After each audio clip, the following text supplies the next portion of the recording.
Hello guys, നമ്മൾ ഇന്ന് വന്നിരിക്കുന്നത് ഇറാനി റെസ്റ്റോറന്റിലാണ്. നമ്മുടെ കൂടെ ഇന്ന് വല്യമ്മയുടെ ഫ്രണ്ടും വൈഫും ഉണ്ട്. ഇറാനിയുടെ പേരൂർ കടയുള്ള ഔട്ട്ലെറ്റിലാണ് നമ്മളിപ്പോ. വല്യമ്മയുടെ ഫ്രണ്ട് നമുക്ക് തന്ന ട്രീറ്റ് ആണ് കേട്ടോ ഇത്. അങ്ങനെ നമുക്കുള്ള പ്ലേറ്റുകൾ എത്തി. പ്ലേറ്റ് തുടച്ചോണ്ട് നിന്നപ്പോ പ്ലേറ്റ് പിടിച്ച് സഹായിച്ച എന്റെ ചേട്ടന് നന്ദി. അങ്ങനെ നമ്മൾ ഓർഡർ ചെയ്തിരുന്ന മന്തി സാധനങ്ങളെല്ലാം എത്തിയിട്ടുണ്ടായിരുന്നു.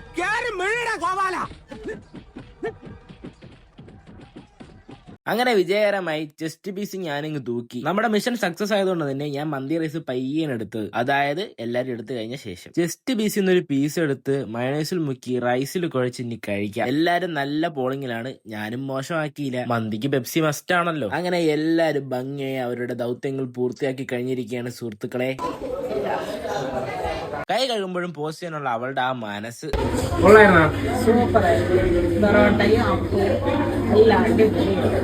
ഫുഡൊക്കെ കഴിച്ചു കഴിഞ്ഞ് ഇറാനിയുടെ മുതലാളിയുടെ കൂടെ രണ്ടു മൂന്ന് ഫോട്ടോ ഒക്കെ എടുത്തു. അവരുടെ എല്ലാം ഭയ പറഞ്ഞ് നേരെ പോകുന്നത് ലുലു മാളിലോട്ടാണ്. അങ്ങനെ നമ്മൾ പാർക്കിങ്ങിലൊക്കെ കൊണ്ടുപോയി വണ്ടി ഇട്ടു. നേരെ മാളിനകത്ത് കയറി. എന്തായാലും ലുലു മാളിനകത്ത് കയറിയില്ലെന്ന് പറഞ്ഞ ഒരു ഷർട്ടിന്റെ വില നോക്കിയതാണ്. അത് കണ്ടപ്പോ തന്നെ നമ്മൾ ഇറങ്ങി അവിടെ നിന്ന് പോവുകയും ചെയ്തു. അമ്മയും ചേച്ചിയും കൂടെ വീട്ടുവിശേഷങ്ങൾ സംസാരിച്ചുകൊണ്ട് വരെയാണ്. നമ്മൾ രണ്ടാമത്തെ ഫ്ലോറിൽ പോയൊന്നും അവരറിഞ്ഞിട്ടില്ല. കുറച്ചുനേരം അവിടെ നിന്ന് കറങ്ങിയ ശേഷം അവര് നമ്മളെ കണ്ടു. പിന്നെ ഫാഷൻ സ്റ്റോറിൽ കയറി ഞാനും അളിനോടെ കണ്ണാടി മാറ്റി കളിക്കുമായിരുന്നു. പിന്നെ നമ്മൾ രണ്ടു മൂന്ന് ടവലൊക്കെ നോക്കിക്കൊണ്ടിരുന്നപ്പോ ഒരുത്തയുടെ വീഡിയോ കോൾ ചെയ്തുകൊണ്ടിരിക്കുകയാണ്. നീ എവിടെ വന്ന മരഭൂതമേ? ടവലൊക്കെ വാങ്ങി ബില്ലും ചെയ്ത് ചേച്ചിക്ക് രണ്ട് ഫോട്ടോ ഒക്കെ എടുത്ത് കൊടുത്ത ശേഷം ഹൈപ്പർ മാർക്കറ്റിൽ പോയി ഒരു കുപ്പി വെള്ളവും വാങ്ങി. ബില്ലേയും പോയപ്പോ അളിയന് ജ്യൂസ് വേണമെന്ന് പറഞ്ഞു. അങ്ങനെ ഒരു കുപ്പി ജ്യൂസും വാങ്ങി. അവിടെ നിന്ന് ഇറങ്ങി കാർ പാർക്കിനോട്ട് പോയപ്പോ അവിടത്തെ ലോക്ക് അകത്തുനിന്ന് തുറക്കാൻ പറ്റത്തില്ല. പിന്നെ അവിടെ നിന്ന് ഒരാളൊന്ന് തുറന്നു. ഇന്നത്തേക്ക് ഇത്രേ ഉള്ളൂ. അപ്പൊ ഓക്കെ, ബൈ.